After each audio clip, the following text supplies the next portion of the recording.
esta edición de Creative Talks Podcast. ¿Sabías que no hacer nada te vuelve más creativo? Te contamos todo. Revisamos las predicciones 2023 de Scott Belsky. Y el Foro Económico Mundial lanzó su informe de riesgos globales 2023. Lo analizamos profundamente. Escucha esta edición de Creative Talks Podcast. Black Creative Intelligence presenta. Estamos viviendo la disrupción más grande de la historia de la humanidad, una en donde la creatividad y el desarrollo tecnológico son el centro de una revolución que lo cambiará todo, y tú la estás liderando. Bienvenidos a esta ruptura del espacio-tiempo llamada Creative Talks Podcast. Creatividad, innovación, diseño, negocios y futuros. Con Fernanda Rocha y John Black. Un podcast de Black Creative Intelligence presentado por Blackbot, Black School y Black Bull. Creative Talks Podcast. Bienvenido, ser humano, a Creative Talks Podcast. Yo soy John Black y le doy la bienvenida a Fernanda Rocha. Hola, ¿qué tal? ¿Cómo están? Bienvenidos, bienvenidas a todas las personas antiguas, nuevas y por venir que nos escuchan y escucharán en el futuro. Fer, ya ha arrancado el año con todo. Están sucediendo cosas interesantes alrededor del mundo de la innovación, la creatividad, de los negocios, el diseño y, sin duda, vamos a hacer una colección importante de todo eso que está ocurriendo en estas semanas para analizarlos en esta edición de Creative Talks. Gracias por estar aquí, así que iniciamos el podcast. Herramientas, apps, metodologías, ejercicios, canvas, frameworks e ideas que mejorarán tu pensamiento creativo, de innovación y de negocios. Herramientas en Creative Talks Podcast. Y bueno, si es la primera vez que nos escuchas y si no, ya sabrás que hablamos de creatividad. De hecho, por eso el nombre de este podcast. Pero ya tiene varios episodios que no hablamos directamente de la creatividad. Si bien todo el tiempo estamos hablando de eso de manera intrínseca, porque cada uno de los haberes y saberes de la actividad humana tiene que ver con creatividad, ya tiene varios episodios que no hablamos directamente de la creatividad. Y en este periodo de vacaciones, por llamarlo de alguna manera, que fue este periodo decembrino en el que pues la mayoría de las personas paran y desaceleran, nos dio oportunidad de leer un montón de cosas que teníamos pendientes. Y una de esas cosas que teníamos pendientes, o al menos estaba en mi lista de lecturas pendientes, es un estudio que cabe mencionar que no es nuevo, es un estudio del 2011, pero que tiene todo que ver con creatividad. En este estudio, los investigadores, los científicos, analizaron la relación entre no hacer nada y la creatividad. Y yo llegué a esto porque es un tema que siempre me ha interesado, ¿no? Es cómo las personas podemos estimular mejor nuestra creatividad.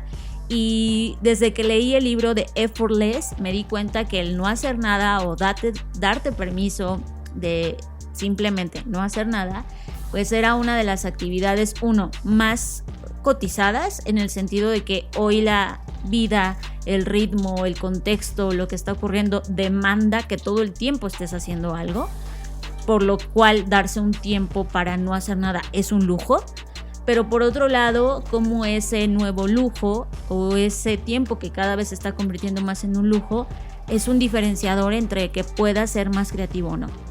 Por lo tanto, este estudio, pues de alguna forma u otra, comprueba o avala la correlación directa que hay entre no hacer nada y la creatividad. Y los resultados son, como yo le dije anoche a John Black, deslumbrantes, ¿no? Son resultados muy interesantes. Yo evidentemente reaccioné, Fer, diciéndote, a ver, ¿qué significa no hacer nada? O sea, como no hacer nada significa dejar lo que estoy haciendo y solo sentarme y puedo divagar en mi mente y eso es hacer algo. Y esta es una pregunta interesante porque la primera vez que observé un tipo de estos comportamientos fue hace mucho tiempo, casi 2 décadas. Ciedrix, que es un gran amigo y un gran desarrollador y además tiene un pasado brutal de desarrollo y compañías tecnológicas donde ha colaborado.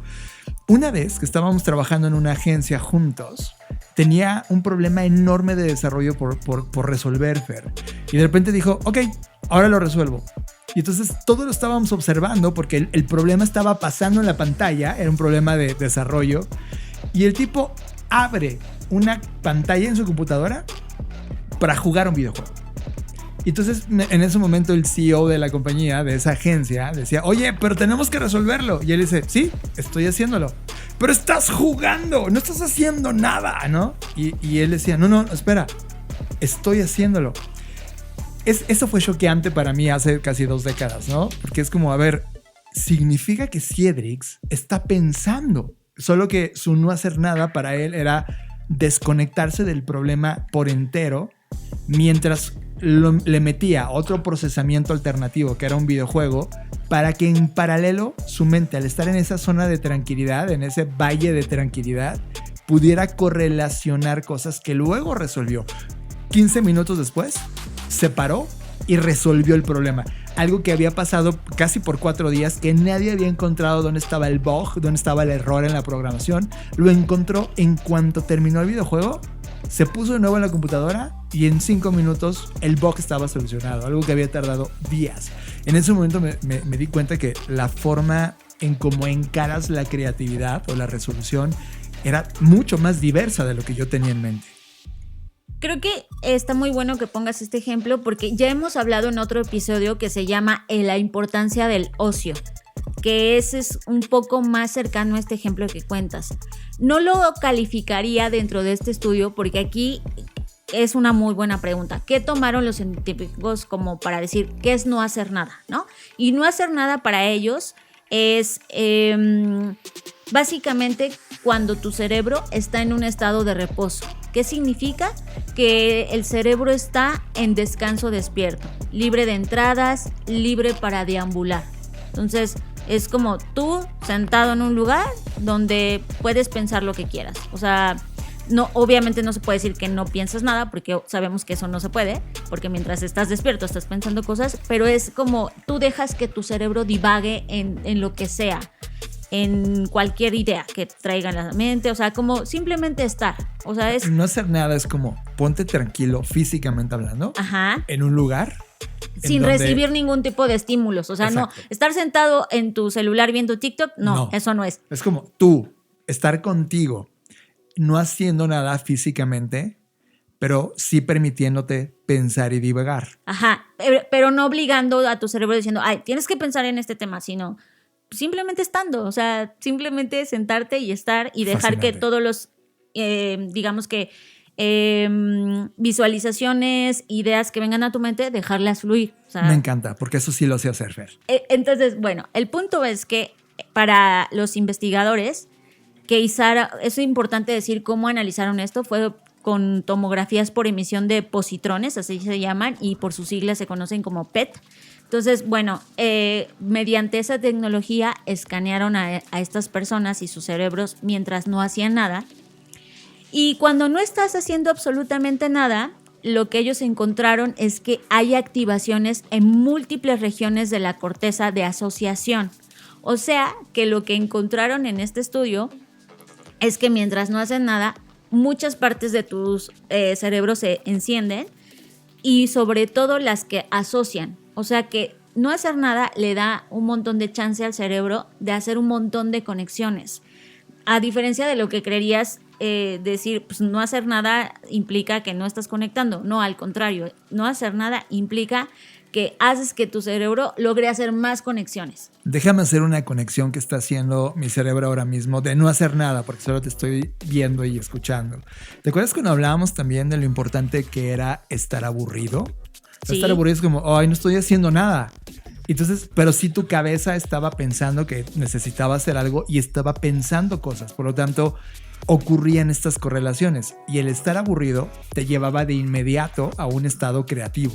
Sí, ojo, si dejas de alimentarlo con estímulos. O sea, si tú estás aburrido y luego buscas con qué entretener a tu mente, ya estás rompiendo el ciclo de no hacer nada, ¿no? Entonces, justo aquí es dejar eso. Y lo que me llama más la atención es que, y lo voy a decir textualmente como está en el estudio, los investigadores dicen, no estábamos viendo un cerebro pasivo y silencioso durante el estado de reposo, sino un cerebro que conectaba activamente pensamientos y experiencias. O sea, eso fue para ellos obviamente sorprendente en ese momento, ¿no?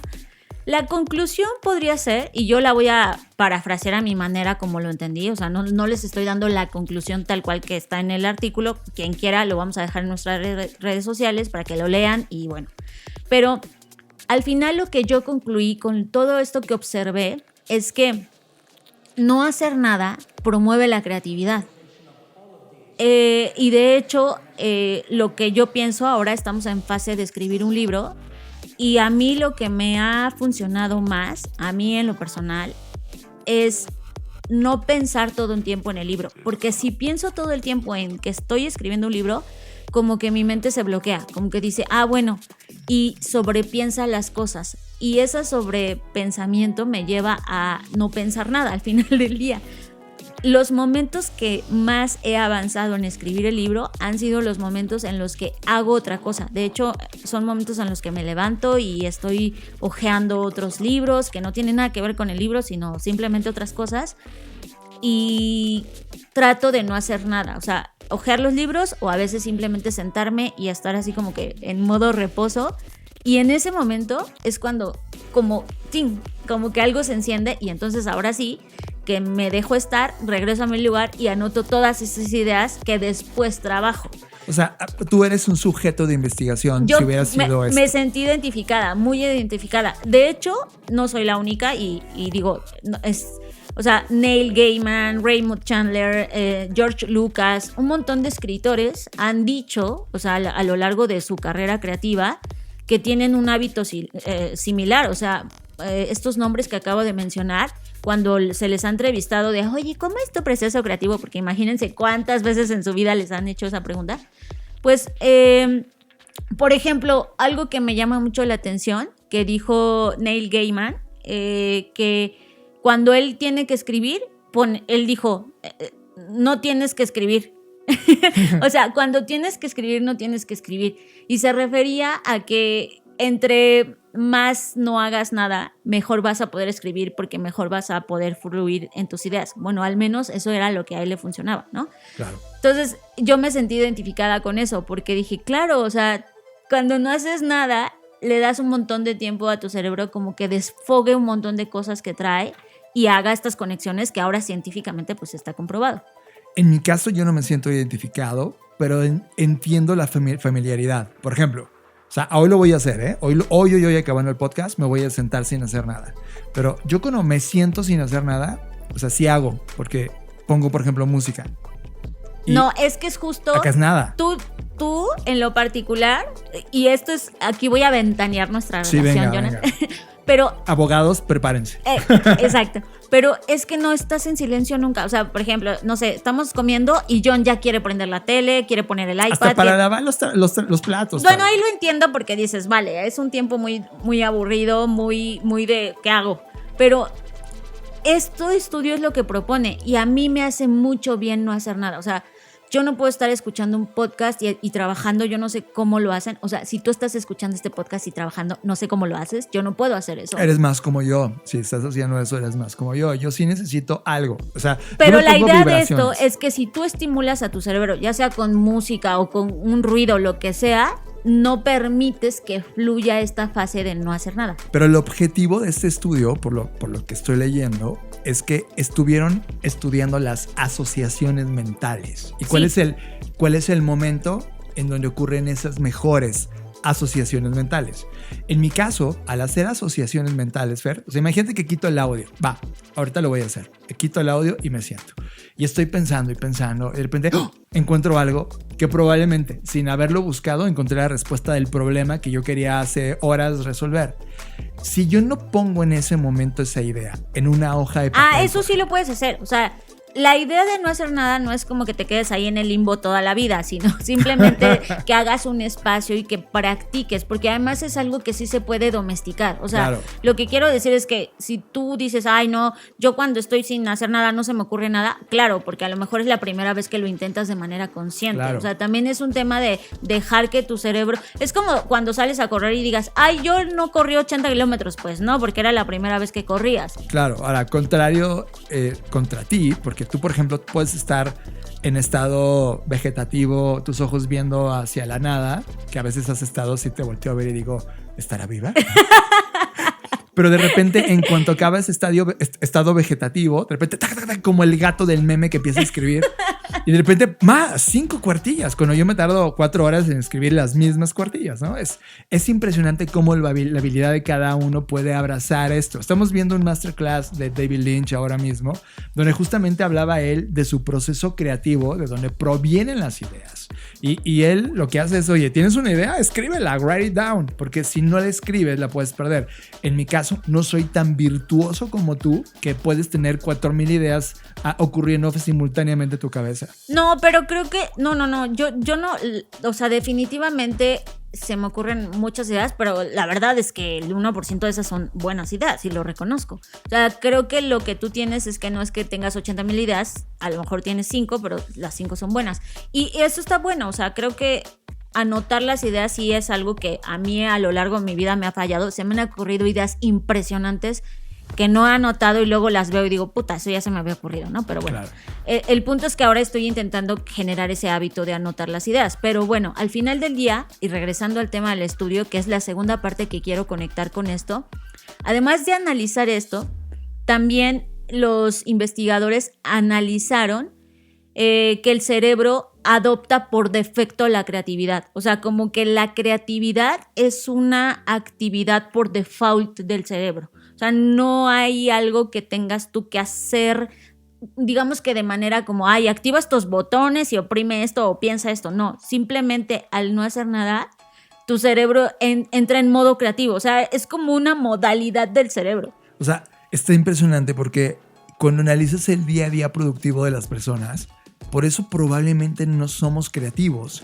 Todo el tiempo estamos haciendo cosas. Exacto, todo el tiempo estamos haciendo. Si lo piensas, por ejemplo,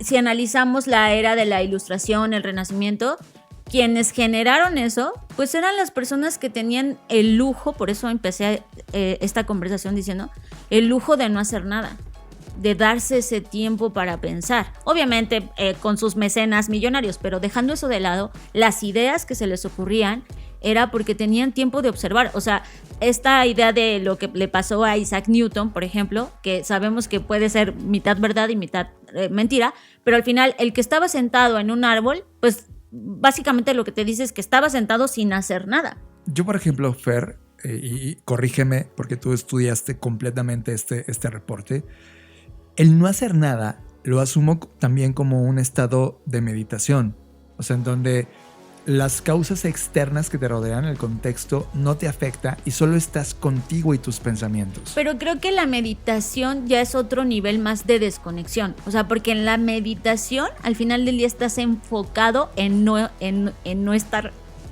como conectado. O sea, estás enfocado en desconectarte. ¿Sabes en dónde es el único lugar donde medito? Uno de los 2 que he conocido en mi vida, pero el que hoy estoy usando, mientras salgo a correr. Sí, pero no, y lo entiendo perfecto, pero justo creo que no funciona meditar para estoy hablando particularmente de este estudio, sí, claro, no estoy diciendo que a ti no te funcione o que a la gente que nos escucha. Pero lo estoy abordando como de cómo logro que este estudio entre en mi genética del día de tú y yo. Hemos iniciado el año y tenemos nuestro Visual Planner ahí, y una de las cosas importantes del Visual Planner es pensar más. Creo que ese pensar más tiene que ver todo con este estudio, que es como de deja de hacer cosas. Sí, por eso yo he estado como investigando este tipo de documentos, porque es quizás inconscientemente necesitaba un documento que avalara mi no hacer nada, ¿no? Claro. que no me hiciera sentir inútil por no hacer nada. Esa es la verdad. Pero bueno, al final del día, la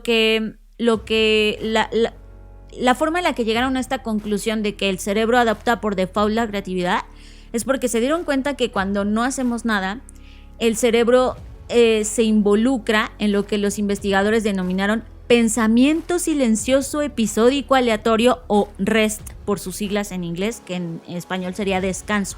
REST es como Random Episodic Silent Thought. Exacto.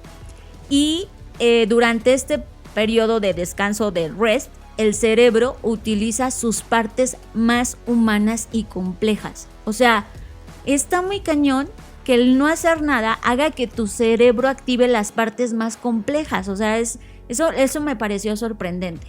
O sea, es como, yo me imagino, y trato de bajarlo a una analogía mucho más cercana, pienso en un auto. O sea, lo que nos está diciendo es que el auto funciona mejor cuando está en reposo. Claro. Y eso podría ser contradictorio, porque tú dirías, no, pero un auto debería funcionar cuando aceleras. Está procesando cosas, ¿no? Y Sí. no, al contrario de un vehículo o un automóvil, nuestro cerebro funciona mejor cuando no está haciendo nada. Y aquí es donde me emociona porque esa paradoja que acabas de poner en la mesa me lleva a una siguiente paradoja que encontró el estudio. Resulta que las mentes más creativas, es decir, los que han logrado en el reposo desarrollar creativamente o en general, la gente más creativa, que ojo, todos somos creativos, lo que encuentra el estudio es que todos es un estado natural del ser humano. Ok, mientras más creativo eres, y lo voy a leer así, más natural, más enfermo a nivel mental.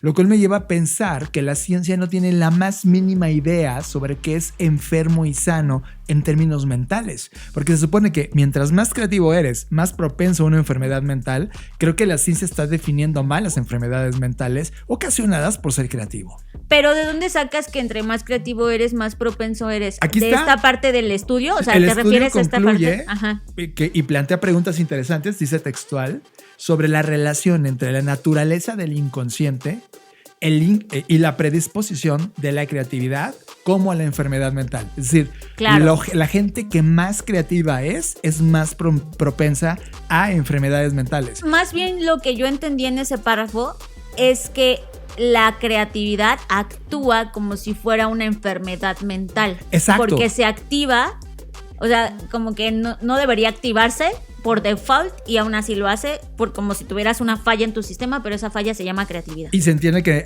cuando se hizo el estudio, en los 90s, si no me equivoco. Es del 2011. Si Ok, no, 2011. Uh-huh. Todavía no había un desarrollo. Claro, ya una estamos década hablando después. Sí. O sea, hoy estas estadísticas analizadas, por ejemplo, con Neuralink, podrían tener un abordaje distinto, inclusive una lectura distinta. Sin embargo, estamos en la etapa inicial de la investigación creativa neuronal, Fer.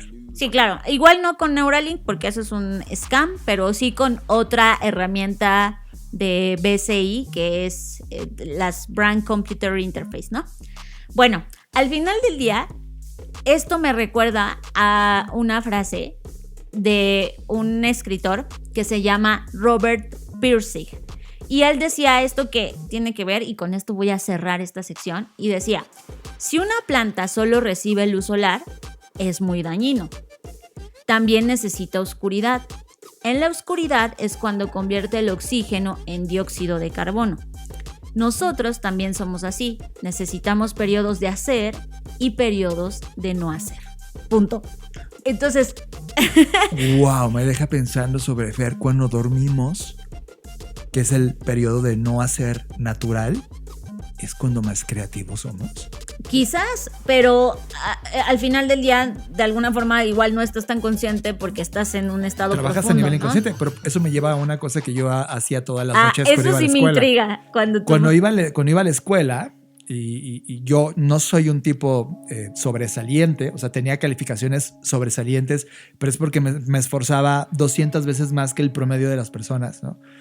Pero yo me iba a dormir planteándome un problema en la cabeza. Por ejemplo, no entiendo cómo funciona la relación de los átomos, ¿no? Ok, me iba a dormir y al otro día despertaba con la respuesta o con el entendimiento del problema.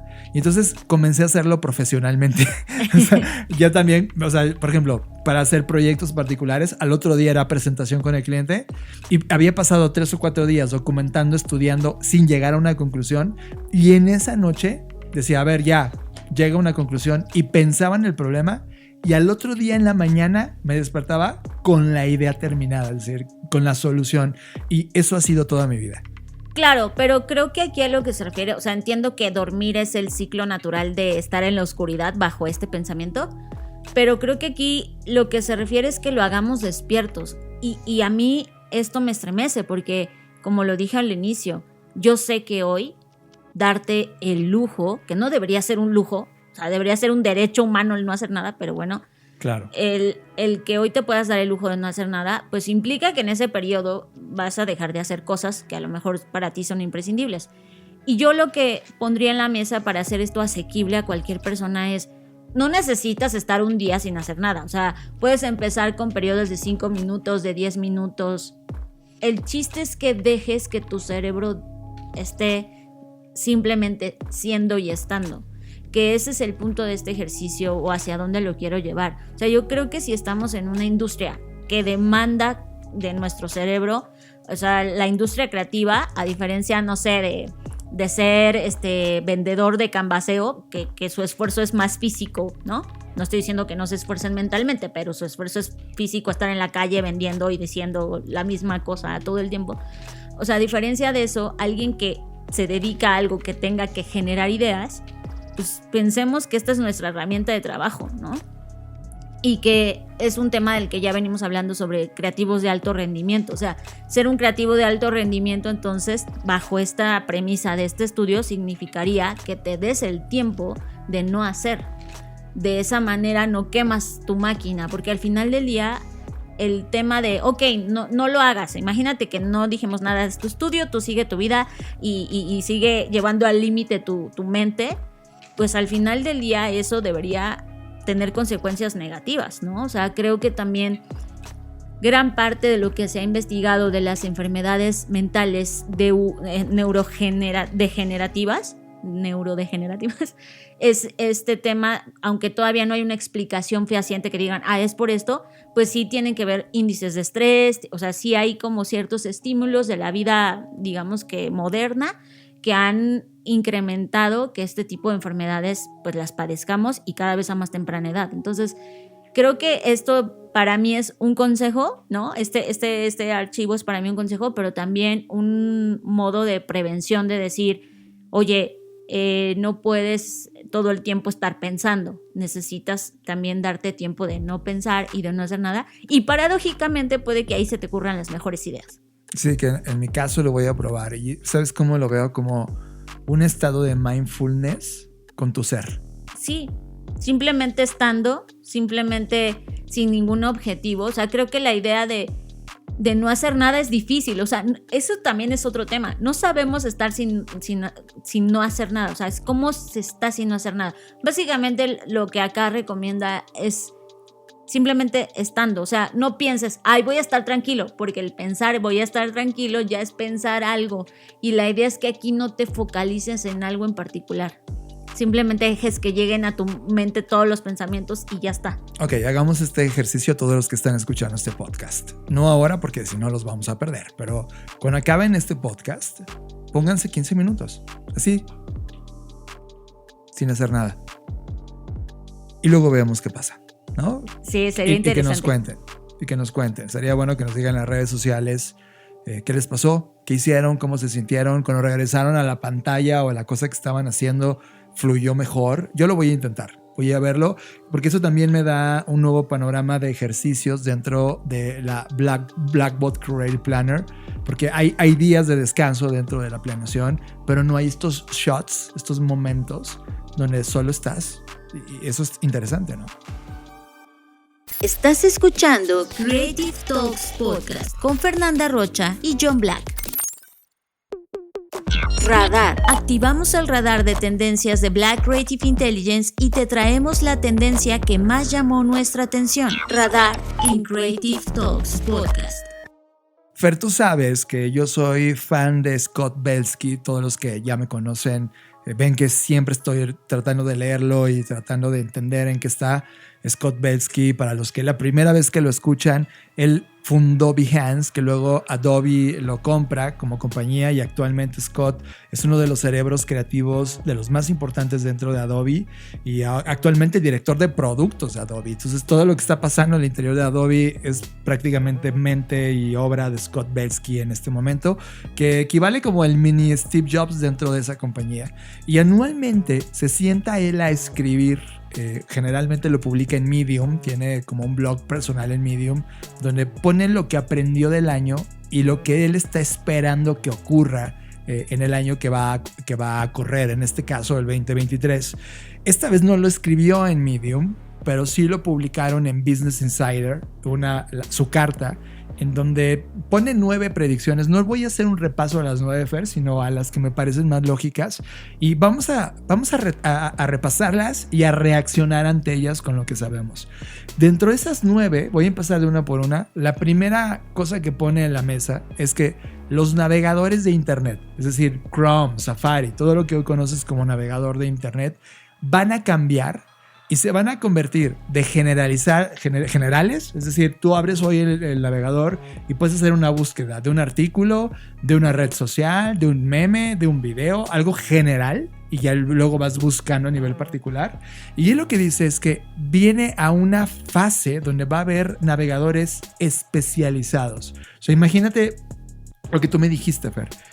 Ayer en la noche Fer me decía, John, entre todas las herramientas creativas, métodos de investigación, métodos de innovación, métodos de negocio, no hay nada que los haya condensado en un buscador puntual en una plataforma que solo te entregue eso y el cómo se usa. ¿Te acuerdas?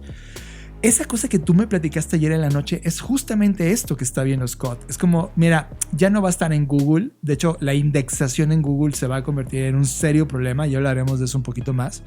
Pero estos motores nuevos que te van a entregar específicamente cosas que no estaban en Google y que era difícil indexarlas, pero que necesitaban ese nivel de especialización, él lo ve como una tendencia importante que está arrancando en el año. Yo lo veo más como lo que acaba de ser, por ejemplo, el navegador You. Para quienes nunca lo hayan escuchado, bueno, pues es una alternativa a Google. Ustedes saben que Google Chrome es el navegador, bueno, sí, el navegador más utilizado en este momento, aunque ya la gente no busca tantas cosas ahí, ¿no? Ya también lo hemos comentado. Pero bueno, el tema es que este buscador lo que hizo en recientes días fue agregar a ChatGPT como un asistente en esta búsqueda. Y yo veo que la especialización va a ser más como eso. Es decir, si ahorita ustedes se meten a you.com a mí me gusta, a veces lo uso porque tiene esta especialización en donde te dice... ¿quieres buscar? Bueno, ¿qué quieres buscar? Puedes buscar en apps, puedes buscar noticias, puedes buscar reviews, puedes buscar... O sea, como que tiene una categorización de las búsquedas. Y a mí eso me gusta porque a veces, como bien dices, Google no es suficiente o en esta, digamos que la información estructurada o acomodada de la manera en que tú quieres. Y en estos días que agregó la posibilidad que desde You uses ChatGPT, me gustó porque yo quería buscar algunas referencias muy puntuales que en Google Scholar estaban, pero no estaban ordenadas como yo estaba queriendo verlas, ¿no? Y la verdad me ahorró un montón de tiempo porque si yo las hubiera buscado de manera manual en Google Scholar uno por uno y consultado y etcétera, pues me hubiera tardado más. Entonces eso me gusta y yo sí creo que más bien no es que se vayan a especializar en un solo tema. Creo que más bien dentro de estos buscadores va a haber una subcategorización como lo hace you.com el día de hoy. Eso me lleva a su tendencia 2, que habla sobre la inteligencia artificial generativa va a tener implicaciones inesperadas, por un lado para el content marketing, por otro lado para la educación y la guerra por el control de la interfaz. Este último de la guerra por el control de la interfaz es esto, Fer, es la interfaz de búsqueda hoy de los buscadores actuales va a cambiar, o sea, va a volver mucho más precisa cuando la inteligencia artificial, en este caso el caso de Chat o el motor GPT-3 o la versión que vayan a lanzar, y ya vi la imagen que me dijiste hace 2 días de hoy el estado actual en el que está y en lo que se va a convertir. Sí, el chat, la nueva versión de Chat, bueno, más bien de GPT-4, ¿no? Ajá, es una brutalidad, o sea, es como tener, no sé, un Power Wheels. Es un second brain. Sí, es como hoy estar en un estado de Power Wheels y se va a convertir en un Ferrari, no sé, sí, exacto, cool. Es como que tú estás en un carrito de Power Wheels ahorita y mañana en un Ferrari, ¿no? Entonces, en el momento en que eso se conecte a una base de datos y lo conecten a un cómputo de procesamiento más brutal en el tema de manejo de datos, esta IA generativa va a traernos no solo búsquedas, sino creaciones totalmente distintas que van a impactar a la educación, y ya está impactando la prohibición en Nueva York. Y en todo el mundo, la discusión de los profesores hoy de no deben hacer eso. Primero ya dejen de hacer tareas donde la gente entrega cosas que ya puede ser googleándolas o utilizando ChatGPT-3. La educación está siendo impactada. Y por el otro lado, las interfaces. No solamente Google ha estado las últimas 3 semanas muy ansioso. En shock, porque eso no lo desarrollaron ellos. No lo veían venir. Y luego le va a invertir un montón de Microsoft. $1,000 millones, de miles de millones de dólares. Sí, Microsoft, recuerda lo que dijo Bill Gates, es como, yo no voy a participar en un proyecto cripto, y se puso a invertir en tierra física, pero ahora con esta tecnología de chat y la tecnología GPT-3 y la inteligencia artificial dice, de aquí sí soy, y está cayendo con una inversión Microsoft brutal de desarrollo hacia esta área. Es decir, estamos en un antes y después de esta inteligencia artificial generativa que va a cambiar esta conexión 1 y 2. La tercera es un asistente médico impulsado por inteligencia artificial. Ya lo habíamos visto en el pasado. Ese se me hizo como chafa. O sea, como que dije, pues claro, eso ya está pasando. O sea, ese se me hizo. Ahora, lo que dentro de esto sí se me hace, y lo vi en la mañana, se publicó un paper, un documento académico sobre una cosa de una enfermedad. Pero el tema para mí no fue ese, sino que dentro de los autores que escribieron el paper está ChatGPT como autor de medicina, ¿no? Que es una de las áreas, digamos, más complejas de desarrollar y reguladas, etcétera. Entonces, creo que esto ya está pasando. O sea, hay muchas cosas que me parecen bastante obvias sobre lo que estamos viviendo. Pero yo quiero decirte eso sobre el asistente médico. Checa esto, Fer. Imagínate que tú eres una gran de estas compañías aseguradoras. Y que no solamente eres una compañía aseguradora, sino que realmente traes todo un ecosistema alrededor de asistencia. Pues como Amazon, por ejemplo. Amazon con todo lo que está armando hoy, perfecto. Amazon podría crear un personaje ahorita mismo. No sé, ponle Amazoni, ¿no? Amazoni es tu asistente de salud o de vida. O sea, y de verdad. Y el tipo, un ente virtual, está con todos los datos que tiene de ti, dándote todo el tracking de lo que haces en tu vida, cómo está palpitando tu corazón, cuándo sales a correr, qué estás comiendo, etcétera. Y te va a asistir médicamente de, oye, Fer, he visto que has tomado demasiado el día de esta semana y demasiados carbohidratos con las papas que te comiste. Te recomiendo que tienes una probabilidad de 60% de tal enfermedad. Consúltalo con tu médico. Es decir, vamos a llegar a un escenario predictivo de asistencia médica y es lo que está poniendo aquí. Es como cuando abrías en Microsoft, no sé si te tocó a ti, Fer, o es demasiado viejo mi vida en este planeta. Clippy de Microsoft. Claro. Que los que no saben qué estoy hablando, antes abrías el Word de Microsoft. No me acuerdo cómo se llamaba para Word, ¿verdad? Se llama Word. Abrías Word de Microsoft y si no tenías ni idea, o sea, estoy hablando del 94. Sí, porque 97. No tenías idea cómo usar un procesador de datos. Te salía un clip, el clip con el que enlazas documentos físicos, solo que en un personaje con ojos y te decía, hola, soy Clippy, ¿qué quieres hacer? Un documento, y él te ayudaba. La gente se encabronaba con Clippy porque no era tan de inteligencia artificial, pero hoy estoy hablando de eso, es un Clippy, pero para tu vida, Fer. Y eso es lo que podría apostar en esa revolución de la salud. Ya, entiendo. Cuarto tema, las redes sociales van a evolucionar para ofrecer ahora súper cortes o súper síntesis de los contenidos y de nuestras vidas. Es decir, tú en la noche no pudiste abrir tu red social o ya el timeline como lo conocemos de que vas bajando infinitamente para ver lo que te salga por algoritmo va a cambiar y el algoritmo sabe tanto de ti, la inteligencia artificial detrás de esa red social, que ya sintetizó lo que sí realmente te vale la pena. Entonces, ver las flores, un videoclip, las fotos de la gente que sí te interesa, las noticias súper sintéticas de las cosas que realmente te importan. No, pero acá lo que está diciendo no es solo eso, John. Tú te estás quedando... O sea, acá lo que está diciendo es que tú vas a ver un resumen de tu vida. O sea, eso me parece... Híjole. Habría que hacer todo un episodio especialmente de esto. Pero, es decir, acá lo que propone Scott es que tú, al igual que Netflix, o sea, imagínate, llegas en la noche y dices, ay, no hay nada que ver en Netflix, y que Netflix tenga una sección que se llama Tu Vida. Entonces tú ves tu propia vida como si fuera una serie. Porque tú has alimentado las redes sociales. Ajá. Es como cuando en Spotify cada año hacen este Wrap.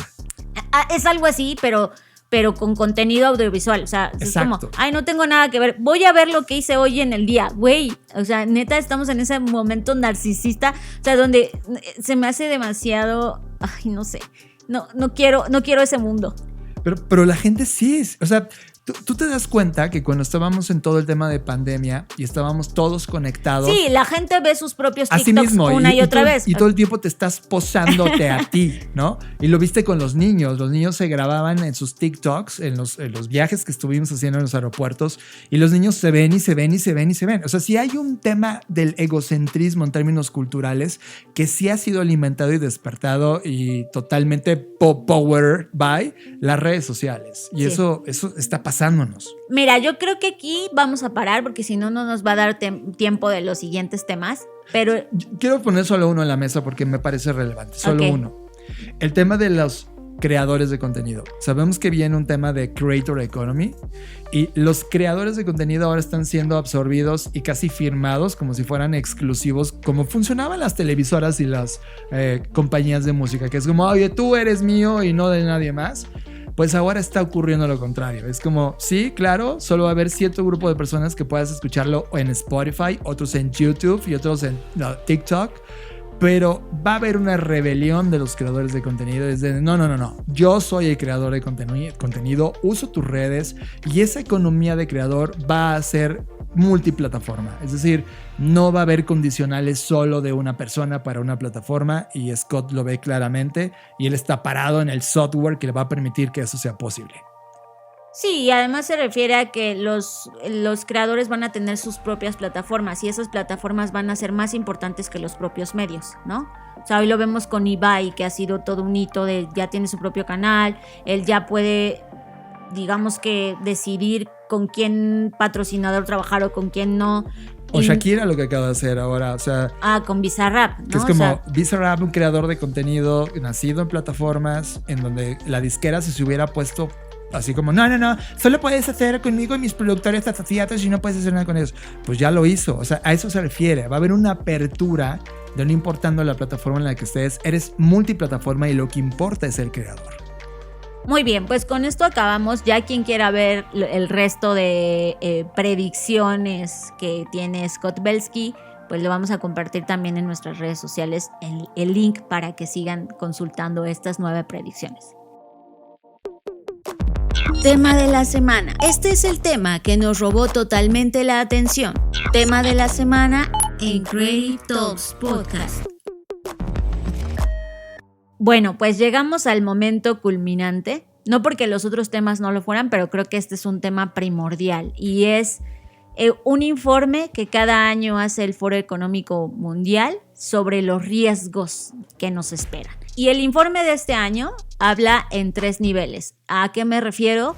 Habla en los siguientes 2 años, o sea, cuáles son los mayores riesgos los próximos años. En el segundo capítulo aborda cuáles son los riesgos a 10 años, es decir, de cara al 2033. Y en el último capítulo, pues nos habla básicamente de algunos escenarios con base en esto que habla en el 1 y 2. Y pues imagina a medio plazo futuros y explora diferentes conexiones que van colectivamente hacia una policrisis. Y esta palabra la quiero subrayar porque me parece un absurdo y creo que ahora que ya lo usó el Foro Económico Mundial, pues ya todo el mundo, o sea, si de por sí ya era una buzzword, ya se va a hacer más. ¿Por qué estoy en contra de la palabra? No porque la palabra no describa lo que quiere describir, que es que una crisis no tiene un único variable que la genera, sino un montón de variables. Y se me hace de verdad súper absurdo que hoy digan, es que hay una policrisis. Güey, ninguna crisis en la humanidad ha sido única. Todas las crisis han sido policrisis, puesto que todas las crisis han tenido multifactores que las han generado. Por otro lado, quiero pensar de manera positiva y decir, bueno, qué bueno que ahora ya le llamamos policrisis para que sea evidente que esto es multifactorial, ¿no? Pero siempre lo ha sido. O sea, la guerra mundial es una policrisis porque afecta social, económico, político, tecnológico. O sea, digo, no hay ni una sola crisis que no sea policrisis. Es que, ¿sabes? Sí entiendo el punto de la crítica que estás haciendo. pero creo que las personas se han vuelto cada vez más sofisticadas y su temperatura de percibir los riesgos que están viviendo en el día a día ya no son solo de un solo factor. Antes solo prendías las noticias y más o menos entendías para dónde iba el mundo. Ahora tienes que ver revistas especializadas, meterte a internet, ver las noticias, hablar con académicos, hablar con gente de campo para poder entender todos los frentes. A mí sí me gusta que están rectificando, ¿no? Es una rectificación para el entendimiento. Sí, porque además no es un término nuevo. O sea, ese término surgió gracias al informe que ya hemos hablado acá, de los límites del crecimiento. Claro. O sea, en los 70s, cuando se lanza este reporte, hubo autores, sobre todo de la corriente francesa y que en ese momento eran de la Comisión Europea, que pues hablaban sobre este término, y ahora en los últimos días un autor que se llama Adam Tooze lo volvió a poner de moda, ¿no? Y se tardaron 50 años en abrazar una idea. Sí, es policrisis. Pues todo ha sido policrisis. Pero bueno, dejemos ese tema de lado ya. Policrisis es porque tiene muchos factores que generan y todos están interrelacionados. Total, ¿no? Pero bueno, al final del día, regresando al tema del reporte, a mí me gustaría, John, que exploráramos como rápidamente los 3 capítulos. Es decir, el capítulo 1, como ya lo dije, considera el impacto de las crisis actuales. Y nos habla de un corto plazo que son los próximos 2 años. Y si quieres, ahí podemos analizar el top 10. Luego nos vamos a los próximos 10 años y al final con estas algunas conclusiones, ¿no? Perfecto. De los 2 años vamos a repasar del 10 al 1, ¿va? Vale. En la 10ª, y de hecho en el primer overview que vemos está por colores. El color es el verde, que es medio ambiente, rojo, que es sociedad, naranja, que es geopolítico. Y no hay azules en este reporte de 2 años, que es económico, y hay solo uno tecnológico, que es el color morado. En la escala en la número 10 hay una larga escala involuntaria de migración, que es como uno de los temas, y lo hemos platicado muchas veces sobre el tema de la migración. Ocurren por 3 o 4 factores, los más importantes: las guerras, sí, el cambio climático, la política. Esos son los 4. Y el cambio climático. Entonces, esas 4 cosas están, por eso la policrisis, están ahora mismo encendidas y están provocando estas migraciones obligadas de personas que dicen, vámonos de aquí, ya no hay más que hacer. En esas 4 vertientes. Y la vamos a estar viendo como un riesgo global, porque esos son riesgos globales y está en la número 10. Bueno, el 9º riesgo global a 2 años, según este informe, son la crisis de los recursos naturales. Valga noticia de última hora, ¿no? Llevamos los últimos 70 años hablando de esto, pero bueno, ahora sí está... Nos tomó por sorpresa, dice. Nadie lo esperaba. Fingiendo shock, ¿no? Bueno, pues aquí está, o sea, ya es inminente el tema de los recursos naturales, sobre todo, obviamente, la crisis hídrica y la crisis de los alimentos, etcétera, ¿no? Hay muchos recursos naturales que, pues, ya unos ya escasearon totalmente y otros están comenzando a escasear. El 8º, gran desarrollo que hay sobre cibercrimen y la ciberseguridad o ciberseguridad. Ajá, o aquí dice la ciberinseguridad, ¿no? Que el riesgo es eso, la inseguridad. Y lo hemos visto con Víctor Ruiz, que ha venido estudiando esto en los últimos años. Ha explosivamente detonado estos temas, ataques, y sobre todo ahora que se vuelve prácticamente plataformas digitales en nuestras vidas diarias, el no conocimiento, la no protección, la no política de resguardo, etcétera, que hay sobre estos temas. Estamos poniendo todo un pensamiento social, económico, político en algo que desconocemos cómo cuidarlo, y eso pues, se va a convertir en un tema interesante, y es el único tema tecnológico a 2 años que ponen como riesgo, Fer. El 7º es el fracaso, así lo menciona, de las acciones para el cambio climático, ¿no? El fracaso de la implementación de acciones para el cambio climático. Hoy lo estamos viendo con el tema de Davos, que no se ha avanzado prácticamente casi nada. Hay un greenwashing brutal, sí. ¿No? O sea, que es como, sí lo vamos a hacer, pero... Sí. Creo que entre más se acerca, por ejemplo, en, no sé, los objetivos de desarrollo, ¿no? entre más se acerca, porque estaban a 2025, ya lo van a aventar ahora a 2035. O sea, estoy segura que entre más se aleja la fecha, o más bien, entre más se acerca la fecha, más vamos a ir tirando la pelota como si tuviéramos tiempo de hacerlo. Hay un desinterés financiero de las compañías que pudieran hacer algo masivamente y no lo hacen porque todavía no es rentable hacerlo. Solamente lo hacen a nivel de campaña y relaciones públicas. Totalmente. Y con lo que tú decías, hay un greenwashing y aquí se está advirtiendo de que no lo vamos a lograr. Bueno, en la quinta está la erosión de la cohesión social y la polarización, que Brutal. este es un gran riesgo, obviamente perteneciente a lo social, que hoy ya estamos viendo. Ayer yo ponía en mi Twitter, un tweet sobre esto, sobre somos esta generación intermedia, y cuando hablo de generación no me refiero a los millennials, centennials, culenials o como se llaman, sino a los que estamos vivos ahorita, ¿sabes? O sea, el tema de la gente que estamos viva ahora, estamos en una fase de transición. Y en esta fase de transición hay mucha fricción porque estamos las personas que están aferrándose a las cosas que existían antes y que los hacían sentir seguros y que les daban certidumbre, y estamos las nuevas generaciones o las nuevas, ni siquiera es un tema de generación, sino las personas que sí están intentando abrazar el futuro, ¿no? Entonces, el pasado no ha muerto y el futuro no ha llegado, y en esa, digamos que tensión, sí. Y en esa transición, pues por eso hay mucha polarización, ¿no? Porque si esto lo llevas a cualquier tema, al tema de tener hijos o no tener hijos, al tema de tener mascotas o no tener mascotas, al tema de si eres de derecha o de izquierda, al tema si eres pobre o si eres rico, o sea, todo esto está generando tensiones en cualquier arista que voltees a ver. Y en nuestro campo profesional, Fer, estamos viendo cambios disruptivos. Ya antes tardaba años, hoy está pasando a nivel de meses o semanas. O sea, imagínate ahora un presidente de un país que creció en las ideas de los 70s del siglo pasado. ¿Qué tan mal se ve jugando en el tablero internacional frente a la revolución de las cosas como han ido cambiando? O sea, es obsolescencia pura. Sí, no.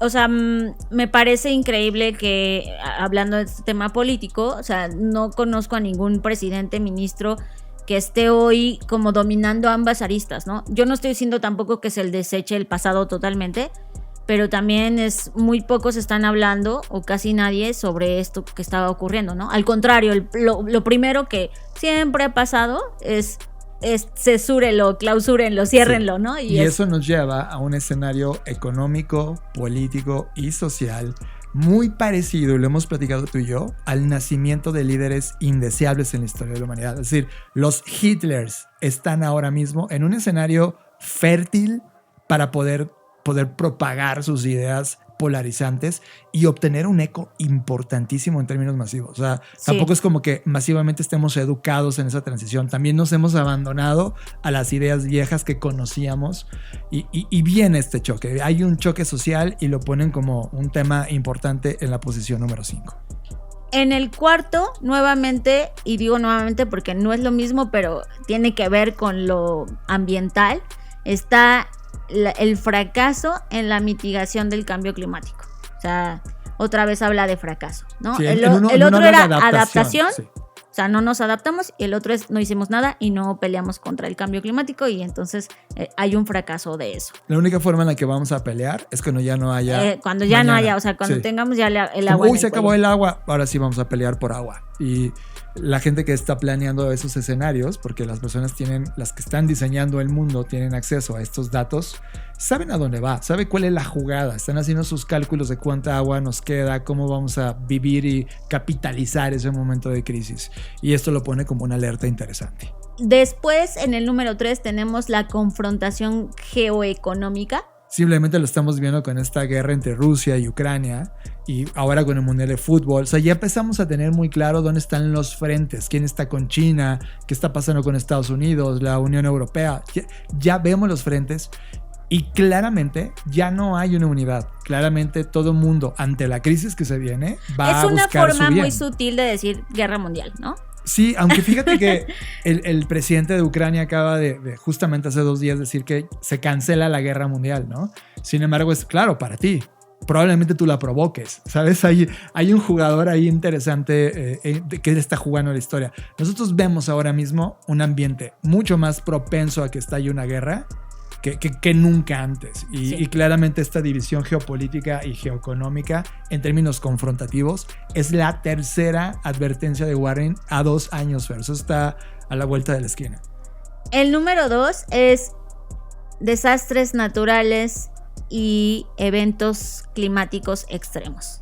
A mí me da miedo, este es el que más miedo me da. La naturaleza humana no la puedes cambiar o la puedes entender, ¿no? Pero una violencia, porque es la palabra que hoy, violencia climática, o sea, antes le decíamos meteoros, hoy les estamos diciendo bombas. O sea, esta bomba de frío que hubo en Estados Unidos a inicios del 2023 fue una bomba. En términos de evento, fue como si hubieran bombardeado con hielo esa zona. Y así, va a haber bombas de calor, bombas de sequía, bombas de agua. Vamos a ver eventos bastante agresivos en términos climáticos. Y aquí lo está poniendo en la posición 2, Fer. Sí, igual que tú, coincido, de todos estos riesgos, el que más me atemoriza es ese, porque en los demás hay acciones que puedes hacer, hay cosas que puedes prevenir, pero en esto no es que no lo puedas prevenir, igual puedes tener ahí tus, no sé, tus latas de comida, lo que sea, pero a lo que voy es que es impredecible, o sea, no es, hoy estás y de repente puede caer una tormenta que yo no sé si con el paso del tiempo se va a ir haciendo sofisticado este tema del clima y de detectar, pero a veces, o sea, me parece complicado porque hoy la tecnología, si a veces falla, dice la tecnología de hoy, dice, ay, va a llover y no llueve, ¿no? Ahora con estos fenómenos más violentos siento que se vuelven más impredecibles. Y eso está enlazado con la número 10 que pusimos. Esto provoca las migraciones. Claro. Es una de las grandes cosas. Todo está interrelacionado, por eso la policrisis, ¿no? Exacto. Y como número 1, que es el riesgo global más importante que este informe nos reporta, y es el costo de la vida, o sea, la crisis en el costo de vida, ¿no? Que comenzó con la inflación que todo el mundo vimos. Y que no ha terminado, ¿no? No va a terminar y que este año se va a desatar con la recesión y muchos están hablando de una caída económica global importante para finales de año si no se logra superar la recesión.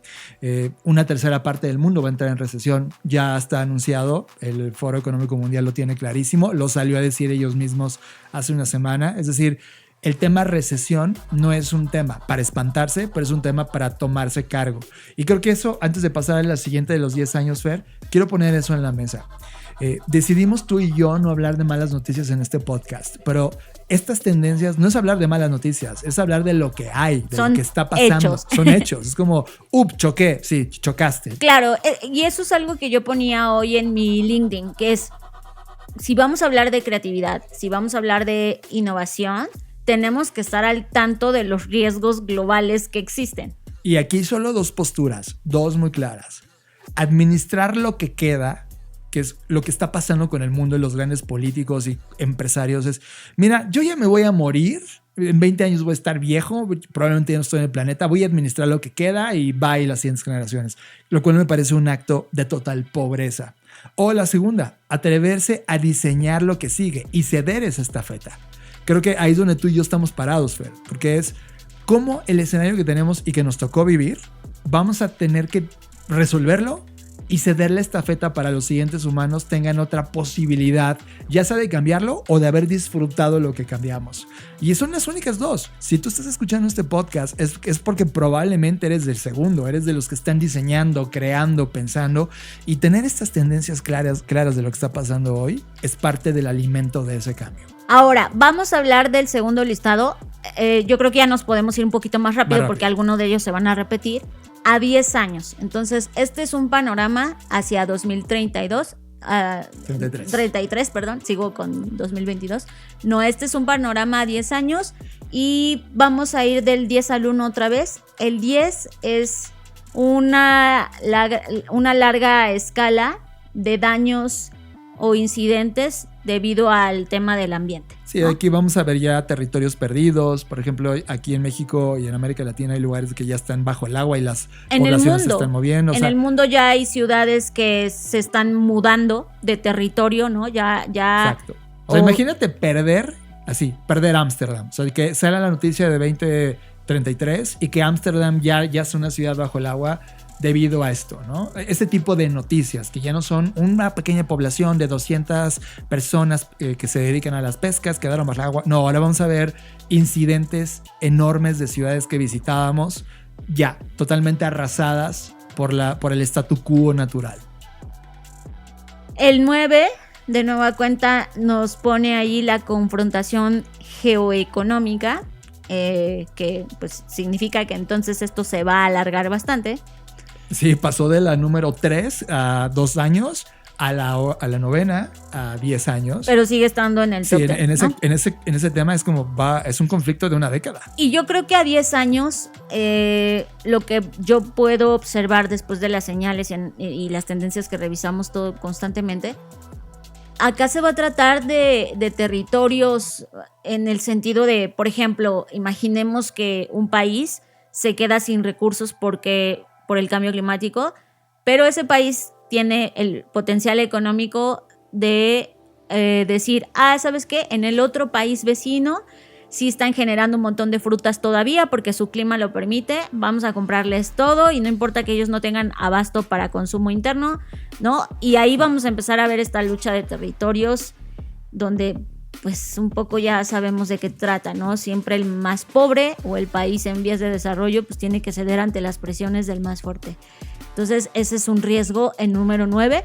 En el 8 está otra vez el tema, igual ese se mantiene en el mismo lugar, el tema del cibercrimen y la ciberseguridad o inseguridad, como acá le llaman, pues sigue ahí latente. Y pues ahí no hay más que decir, más que esto sigue siendo un riesgo, ¿no? El 7 hay una polarización social y una erosión de la cohesión social, lo cual pues es un fenómeno que ya veíamos en la 5ª posición a 2 años, aquí se mueve a 7, por lo tanto vamos a ver una década de disturbios donde la humanidad se va a dividir.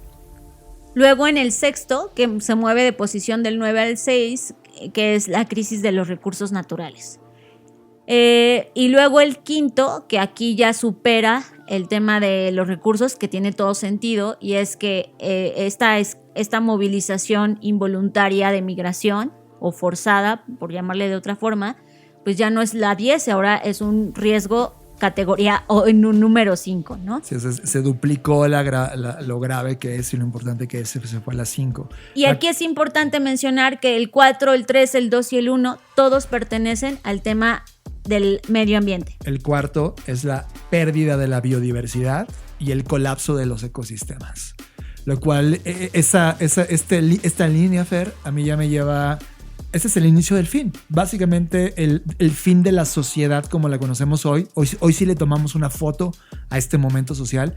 Es el mejor momento de lo que vamos a estar de aquí a 10 años. Eso es lo que creo que debemos dejar en claro. Tú que estás escuchando este podcast, no es, bueno, esto va a pasar en el mundo. Porque creo que, no sé por qué razón, cuando hablamos del mundo pensamos que México no es el mundo, ¿no? O claro, que el país en el que estoy no es el mundo. Todo menos México. Ajá, o todo menos la zona en la que estoy es. Sí. O sea, cuando hablamos del mundo, no estamos diciendo algo lejano, no es como, va a pasar allá en un país, nos va a pasar a todos. Es la misma nave. Y cuando lo piensas en términos coloquiales, o sea, ve hoy tu plato de comida. No sé si estás comiendo, ya desayunaste, comiste, cenaste, pero el último plato de comida, piensa que ese es el plato más rico, biodiverso, barato, natural, saludable que vas a comer. O sea, eso es lo que quiero que la gente vea, que no es un tema de, bueno, perdida la biodiversidad, pues a mí qué me importa que se mueran los jaguares. No es eso. No es solo eso. Hoy estamos platicando justamente en una reunión porque vamos a hacer un podcast, ya les vamos a decir más de eso en cuanto esté publicado. Pero, por ejemplo, en la región donde vivas, lo que se siembra en ese país, en ese lugar, en esa localidad, probablemente con este cambio y pérdida de los ecosistemas, ya no se pueda sembrar eso en ese lugar. ¿Qué va a pasar con los alimentos? ¿Qué va a pasar con los climas? ¿Qué va a pasar con la gente que depende de eso? Con la economía del lugar, con la sociedad del lugar. Esa es la dimensión. Y si tú estabas aquí creando arroz que se comía en el otro lado del mundo, ¿qué va a comer el otro lado del mundo? Es decir, todo está conectado. Lo que decía Fer al inicio, esta palabra policrisis, claro que ayuda a explicar la dimensión, pero siempre estuvo ahí. Solo que ahora vamos a ver el golpe del sistema colapsarse por completo en una cadena de acontecimientos tipo dominó. Y aquí claramente leer esto en la cuarta posición, la pérdida de la biodiversidad y el colapso de los ecosistemas. Fer, este es el inicio del fin de la sociedad. Al menos como hoy la percibimos y la conocemos, ¿no?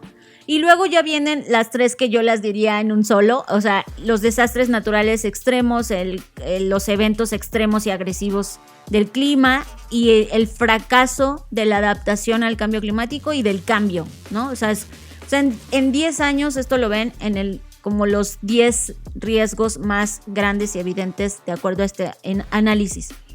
Ahora, buenas noticias. La mayoría de las veces este reporte no ha sido, digamos que, válido en el sentido de que, por ejemplo, cuando fue la pandemia de COVID, pues este reporte no lo vio venir. O sea, lo que quiero decir es que esto no está escrito en piedra ni el Foro Económico Mundial tiene la última palabra. Esa es una buena noticia, porque significa que podemos hacer cosas. Pero la mala noticia es que, evidentemente, algo de esto obviamente sí es verídico en el sentido de ya lo vemos, ya está pasando, no es algo como que va a pasar después, no, ya lo estamos viviendo. Por lo tanto, y nosotros lo pusimos en nuestro reporte de tendencias, no es que tengamos tiempo, o sea, ya no hay más tiempo, no es como, bueno, en un año lo hago o lo hacemos, no, ya lo tenemos que empezar a incorporar desde ahora. Yo ya no veo ninguna buena noticia de esto, Fer, porque si hubiera una noticia que me preocupa es que vamos 50 años tarde. O sea, la primera vez que pudo haber el Foro Económico Mundial o los líderes mundiales de su momento haber agarrado el tema fue en los 70s del siglo pasado. Cuando el tema era, oigan, la ciencia nos está diciendo que esto puede pasar con datos. Y de repente cada década se validaba y se validaba y se validaba. Y así pasaron 5 décadas y ahora ya está en la agenda. O sea, esto es la agenda. Lo que no hemos visto, por ejemplo, si puede ocurrir una nueva pandemia, se suma a la agenda. O sea, todo lo que tú veas adicional se va a sumar a lo que está en la agenda el día de hoy. Fer, qué difícil en términos de ser un líder global, económico, empresarial, político, etcétera, acudir a Davos, al Foro Económico Mundial, donde se va a discutir esta agenda, porque esto lo publican justamente las semanas previas de la discusión que va a ocurrir. Y que la fotografía, y casi lo puedo asegurar, la fotografía al final es, no hay más que hacer. Es un jaque mate de la forma en cómo diseñamos la sociedad al inicio. Me pone enojado porque sé que sí se puede resolver. Es decir, sí están los creativos científicos, sí hay creativos e innovadores de los negocios, sí hay creativos que van a disrumpir los sistemas y van a provocar cosas. Pero ya no tenemos tanto tiempo para permear con justicia social a todos. Es decir, el cambio, la sobrevivencia no está garantizada. Va a ser solo para unos pocos que logren el día de hoy abrazar esta agenda y empezar a resolverlo con las herramientas que tenemos. El tema es que pareciera que la respuesta va a ser, bueno, pues ignoremos esto hasta que nos alcance la realidad, cuando la realidad está a menos de 2 años. Es que me llevas a muchos lados. El primero, quiero hacer rápido un viaje para atrás. En el 2009, nada más para que vean, o sea, ¿hace cuántos años? Hoy estamos al 2023. Como 15 años, 14 años. 2009, y ni siquiera me estoy yendo más atrás porque no me quiero enojar más, pero 2009, los 5 riesgos, digamos que principales en ese momento eran el colapso de los precios de los activos, la desaceleración de la economía china. Check. La enfermedad crónica. Check. Lagunas en la gobernanza mundial. Check. Y restricción de la globalización. Más allá de hacer un check, lo que yo quiero decir es que no es posible que en 2009 esos fueran nuestros riesgos. O sea, en 2009 no había ni un solo verde, es lo que quiero decirles, exacto, que es el del medio ambiente. En el 2010 tampoco lo hubo. Fue hasta el 2011 cuando comenzamos a ver tormentas y ciclones, inundaciones, pérdida de la biodiversidad, ¿no? Cuando ya era evidente, Fer. O sea, exacto. O sea, lo que voy es que este informe no es para nada anticipatorio. No. Por eso digo, no hay tiempo. O sea, no se confíen. No, esto no es, bueno, en el futuro va a pasar. No. Esto no es anticipatorio. El Foro Económico Mundial, que debería tener la capacidad de hacer estudios de prospectiva y que ha hecho algunos, pero... O sea... A mí me gustaría ver este informe. ¿Cuándo vamos a hablar de los riesgos? Porque estos son los riesgos viejos. O sea, si lo analizamos, estos riesgos son viejos. Son riesgos años. Que nos han acompañado 50 años y que apenas decimos, sí, qué preocupación. Sí, era verdad lo que nos dijeron en los 70s. Bueno, ¿a qué hora? Porque además, como si la realidad no fuera ya suficientemente compleja, ¿a qué hora vamos a empezar a hablar de los riesgos que están detonándose y que van a ser del futuro? O sea, no veo aquí hablando nada del trabajo, del futuro trabajo, de los miles de empleos que se van a perder. No, ¿quién les va a dar seguridad a esas personas? Manutención, alimentación. O sea, hay un montón de cosas. Con Scott Belsky, ¿qué pasa con la inteligencia artificial? ¿Cómo eso va a entrar acá? ¿Qué pasa con la población que va a envejecer? O sea, no estoy viendo esas cosas que también son riesgos globales y que debería haber un match entre los riesgos antiguos y los riesgos nuevos que se están generando ahora mismo. Entonces, la crítica para mí hacia este reporte no es anticipatorio, o sea, no se confíen de, luego me pongo a chambear en esto, no hay tiempo. Y la otra, vayan pensando que además de estos riesgos que ya están evidentes en este informe, hay otros nuevos que se están gestando en este momento. Y que si no estamos atentos a las señales y viendo qué es lo que está pasando y estamos más preocupados por si Shakira o no dejó a Piqué, y no nos enfocamos en lo que realmente es un riesgo, no solamente a nivel mundial, sino en nuestras vidas, en nuestra región, en nuestra compañía, con nuestra familia. Porque yo sé que a veces nos cuesta trabajo pensar, bueno, es que no puedo hacer nada frente a tal problema. Es que siempre podemos hacer algo. Ese es el punto. O sea, esto nos tiene que dar agencia y urgencia. Porque si no hacemos nada y seguimos las cosas como vamos, o sea, ya vimos que todo esto no es nuevo, se está llevando a cabo, está ocurriendo, está pasando, nos está pasando. Yo no sé si ustedes lo notan cuando van al supermercado, cuando van al mercado, cuando van en la calle. Las conversaciones de la calle, Fer. O sea, se siente, la gente a lo mejor no entiende el fenómeno complejo, pero lo ve en su bolsillo. Lo ve cuando ya no le alcanza para alimentar a su familia, lo ve cuando ya no alcanza para llevar a sus hijos a la escuela. O sea, creo que esto no es un tema solamente de, el Foro Económico Mundial y ya.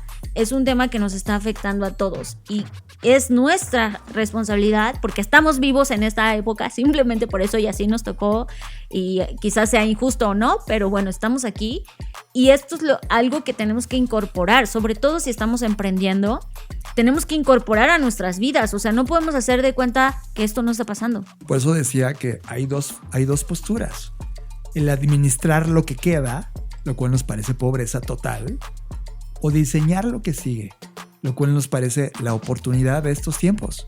Porque al mismo tiempo, Fer, tenemos herramientas brutales para solucionarlo. El tema es que a nadie le interesa depositar tiempo, energía, talento ahí, ¿no? A nosotros sí, claramente. En Blackboard lo hemos hecho, tenemos abierto la BCI, estamos hablando de estos temas. Creo que si tú estás escuchando este podcast, deberías sentirte inspirado por lo que puede salir mal, pero más por las cosas que sí podrías hacer bien. Conviértate en un inspirador, conviértate en alguien que infecte, un polinizador de ideas para soluciones. Y nosotros creemos en eso. Y creo que los datos actuales, a mí la foto que ahora estoy teniendo del Foro Económico Mundial, es que ya nos alcanzó, ya está ahí. Vamos 50 años tarde, ya llegó. Y todo lo que veníamos advirtiendo en cada podcast que hablamos, que prácticamente lo hacemos, es que ya está en la puerta, ya vive con nosotros y no hay manera de escapar. Y al final del día, que esta es la parte del último capítulo, es cómo esto está todo interconectado. O sea, es un esquema que ustedes van a ver donde todo está básicamente conectado como una gran red o una gran telaraña y no hay forma de decir, bueno, vamos a arreglar solamente este tema y ya.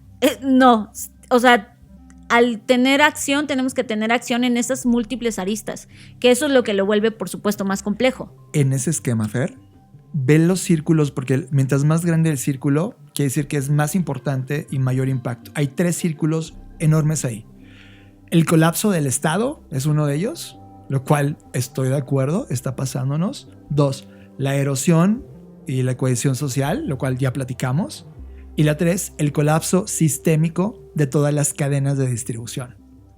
Son 3 que ellos ven como un jaque mate y las 3 están ocurriendo y las 3 son las más grandes como nodos dentro de este modelo. Sí, por eso decía John que al final todo está interconectado. O sea, tú puedes decir, a mí no me afecta que no haya una buena cadena de logística y distribución. Sí te afecta, porque eso al final del día hace que cuando lleguen los productos que vienen de otras partes del mundo te cuesten 3 veces más, ¿no? O sea, todo lo que pensamos, eso no me va a afectar, al final del día sí nos va a afectar. Eso es lo que quiero que la gente se quede. No es un problema que nos sea ajeno o que digamos, aquí no va a pasar porque yo tengo a la vuelta de mi casa un mercado donde siempre voy y hay todo. Ajá, pero tarde o temprano, incluso ese mercado que sientes que es un lugar seguro al que no le va a pasar nada, finalmente le va a afectar, porque al final del día todo está interconectado. Entonces, más allá de preocuparnos y decir, qué tragedia, bueno, vivamos la vida loca porque al final ya se jodió, no, la idea no es esa. La idea es decir, ok, hay un montón de cosas retadoras enfrente, pero todo esto al final lo que nos lleva es pensar cómo podemos desde nuestras acciones, insisto, sobre todo si tenemos un emprendimiento o gente a nuestro cargo o que colabora con nosotros, tenemos que hacerles saber esto, porque algo que nosotros nos hemos dado cuenta a través de diferentes conversaciones es que la gente está haciendo cosas sin saber que esto está pasando. O sea, la gente allá afuera no entiende la correlación de esto y puede que esté tomando acciones no porque sean malas personas o porque se quieran joder al mundo, sino simplemente porque no entienden la interrelación que hay entre todo esto. Y creo que al tener esta información es intentar alfabetizar en ese sentido, ¿no? Y no lo digo desde el hombre blanco que conquista y no, o que enseña, sino desde alguien que comparte este conocimiento. Nosotros aquí intentamos como traducir este informe que es bastante complejo en algo mucho más asequible, pero creo que es labor de todos lograr transmitir esta información y sobre todo la relevancia que tiene en nuestras vidas. ¿Qué hacer? Porque seguramente ahorita que estás escuchando el podcast dicen, sí, ok, ya me dolió, ¿qué hago? Métete a Blacksea y puedes leer todo tipo de contenidos que estaban en lugares especializados, reportes de tendencia, modelos de negocio. Fer y yo hemos compartido todo este conocimiento abiertamente. Métete a blacksea.rocks y ese contenido, léelo, profundízalo. No es fácil, no es prender Netflix. Esto se trata de sobrevivir como especie y eso no es algo que vamos a disfrutar comiendo palomitas. Es algo que tenemos que resolver creativamente. Por eso, Fer y yo apostamos por la creatividad y apostamos por crear estos podcasts y los contenidos que hacemos. Creemos que tú y yo podemos resolverlo. Métete allí, toma los recursos que tengas. Si tienes voz y voto en tu familia, que sea la primera esfera que puedes influir. Si eres alguien que lidera compañías, tú debes ser esa semilla. Si es alguien que tiene influencia política, conviértete en eso. Te necesitamos como nunca antes y la verdad te necesitamos como humanidad. No hay más, ya no hay más tiempo. Escuchas Creative Talks Podcast con Fernanda Rocha y John Black. Fer, con esto llegamos al final de la edición de Creative Talks Podcast. ¡Qué duro estuvo! Pues es que ser creativo es enfrentar la realidad, no escapar de ella, ¿no? También implica, me acuerdo de esta frase que en algún momento decíamos, es como, morirse está fácil, vivir es lo complicado, ¿no? Y creo que esto representa esa complejidad, pero al final del día también lo que a mí siempre me da inspiración, y no quiero pecar de ser optimista o utópica. O sea, yo sí creo en la capacidad de imaginar nuevos futuros y hoy más que nunca lo necesitamos. Porque aquí, por ejemplo, en este reporte no lo dice, pero otra de las crisis o los riesgos en los que estamos hoy es que ya no estamos siendo capaces de imaginar un mundo distinto a este. Y entre más intentemos hacerlo, más podemos traer nuevas visualizaciones del futuro y por lo tanto crearlas. Totalmente de acuerdo. Y yo no sé ¿qué tú estás haciendo en esta línea de tiempo? Me refiero a ti que estás escuchando el podcast. Fer y yo empezamos a ver una serie que teníamos pendiente desde hace mucho, La Criada. El cuento de la criada. Es una fotografía de un estado nuevo creado a partir de reglas de derecha y pensamientos retrógradas, pero que se ven obligados, exquisitamente y económicamente obligados a tomarlas y crear un nuevo orden social que cuando lo ves en pantalla dices, no, esto está tremendamente mal. Y Fer, yo veo claramente que esa es una posibilidad para estos estados que sí vayan a dar ese salto. Y me da tristeza porque hoy todavía en esta línea del tiempo podemos evitarlo, podemos hablar de eso, podemos cambiarlo, podemos imaginar distintos futuros, pero vamos tendencialmente a algo muy parecido a eso, Fer. Sí, digo, acá es una exacerbación de la extrema derecha y de estos movimientos religiosos y patriarcales. Sí. Bueno, digo, quien ya la ha visto ya sabe de qué va, pero al final creo que a mí, insisto, lo que me sigue motivando es decir, ya hubo personas que han resuelto otras crisis. O sea, esta no es la primera crisis y por supuesto no es la primera policrisis y seguro no va a ser la última. Ya hubo personas que nos precedieron, que bien o mal lograron sortear ese momento y traernos hasta hoy. Eso es lo que me inspira a decir, podemos hacerlo, pero creo que lo importante es darnos prisa. Gracias por estar escuchando esta edición de Creative Talks Podcast. Recuerden que la BCI Black Creative Intelligence está abierta para ustedes y gratuita. Vamos a empezar a generar muchos eventos en vivo, así que próximamente estaremos platicando de algunas fechas que vamos a estar. También les avisamos que vamos a estar en España justo en esta gira de contenidos y en algunos lugares de América del Sur, Colombia, uno de estos grandes lugares. Ya les estaremos platicando de todas las cosas que van a estar disponibles y si todo lo que compartimos los inspira a dar un salto de mejora, por favor háganlo. Gracias por estar aquí. Mi nombre es John Black. Pueden buscarme en todas las redes sociales. Yo soy Fernanda Rocha. A mí me encuentran en LinkedIn como Fernanda Rocha Ángeles, que es la red en la que más activa estoy ahora mismo. Y no se pierdan mi newsletter semanal, Traficante de Ideas. Y pues ya está, como cada episodio, nos vemos en el futuro. Escuchaste Creative Talks Podcast con Fernanda Rocha y John Black, un podcast de Black Creative Intelligence, presentado por Blackbot, Black School y Black Bull. Nos vemos en el futuro. Black Creative Intelligence presentó